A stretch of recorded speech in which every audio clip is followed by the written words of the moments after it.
This event took place in the summer of 1991. I was working at the bar of a hotel in Dallas on this date. That's why I was getting up at noon, because I went to bed late at night. Again, the next afternoon of a day when I worked late at night like this, I got up around 4 o'clock and went to the buffet opposite the hotel, which is where I always eat. There I met one of the hotel security guards and we sat down at a table together. While we were eating, someone came up to us behind me and said exactly the following sentence: "Do you want me to look at your fortune telling?" While I was continuing to eat my toast, thinking that this word had not been said to me, that person, whom I understood from her voice to be a woman, repeated the same question: "Do you want me to look at your fortune telling?" I couldn't stand it and turned around. Like everyone else, I made a quick and nervous return because I thought I would see someone dressed as a typical fortune teller when I returned, which was another reason why I didn't believe in fortune telling until that day.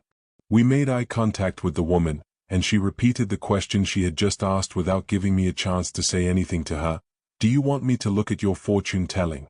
And I, throwing off that momentary bewilderment that I don't know why it was on me, quickly said, "No." I turned away, saying. Then my security friend next to me said to the woman, "Look at my fortune telling. I heard what you said." I heard, I say, because between those 3 to 5 seconds, it sounded as if it hadn't happened December. My friend, holding my arm, told me to have it looked at, he would pay for it himself. So I informally shook my head in the sense that it would happen, as if I would be relieved when I did this. At this very moment, the fortune teller woman told my friend that she would not look at her fortune telling, and she came to me and stood over me like a Ridwan, heaven's keeper. So I asked him what he wanted. Did he want money? The fortune teller woman said exactly the same: "I will look at your fortune telling." And I was like, as if this is a game, "Why?" I said. The woman, in her ice-cold voice, said, "Because you just said what you wanted," said. The woman, whose source I did not know just now, who seemed to be the cause of my fright, suddenly became attractive to me. I thought, why not? What do you have to lose anyway? That most dangerous thought called has passed. The fortune teller told the woman, "Okay," that I said. The woman sat down next to me without pausing and, bending her head to the ground, told me to extend my right hand. I was thinking of extending my left hand to be a little naughty when these words came out of the fortune teller's woman's mouth that froze all the blood in my brain. Don't do such a naughty thing as extending the wrong hand." That's when I felt like I was paralyzed. I wanted to get out of there, but it wasn't possible. My feet, it was like they were nailed to the ground. Mixed with this fear, I extended my right hand to the woman. The woman put the liquid she squeezed from a cloth between my fingers and covered my right hand with my left hand. December. Then he looked at me as if he felt sorry for me. Then he opened my hand and started mumbling something. He was silent for a moment and said to me without any December in his words, "You will buy a paper and this will put you in a big community. You will lose 2 people you love very much in 3 days. You have problems right now, but tomorrow all this will end. Your mother will receive news from far away." And the last word he said was this: "The older of the 2 older brothers will go to a place farther away from the younger one and leave you."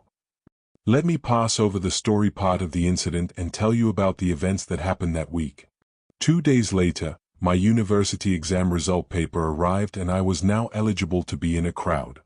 The day after that, we received the news that my cousin had committed suicide, and on the same day, my uncle died of a heart attack. My middle brother suddenly decided to join the military, and my other brother went to Australia for university. I went to Erdek again by chance about 3 or 4 months after this incident. I thought of this woman and decided to look for her. But all my calls were in vain, so when I was asking the people at the gas station I stopped by one last time, someone told me that he knew that woman, but that she had died about 3 years ago. I'm leaving this recipe to you because I can't describe my current state. I then told the man about the incident. Although I understood that the man did not believe me, I asked if he knew where the woman lived. He said he could describe the woman's house to me. I went home according to the recipe. However, the place I went to was a ruin, not a house. It was a ruined place, burned down, ruined, with wine drinkers. I went into the house, walked around a little. I asked the people drinking wine inside if they had ever seen such a person. He said he didn't see anyone. And I gave up hope just as I was about to leave the house.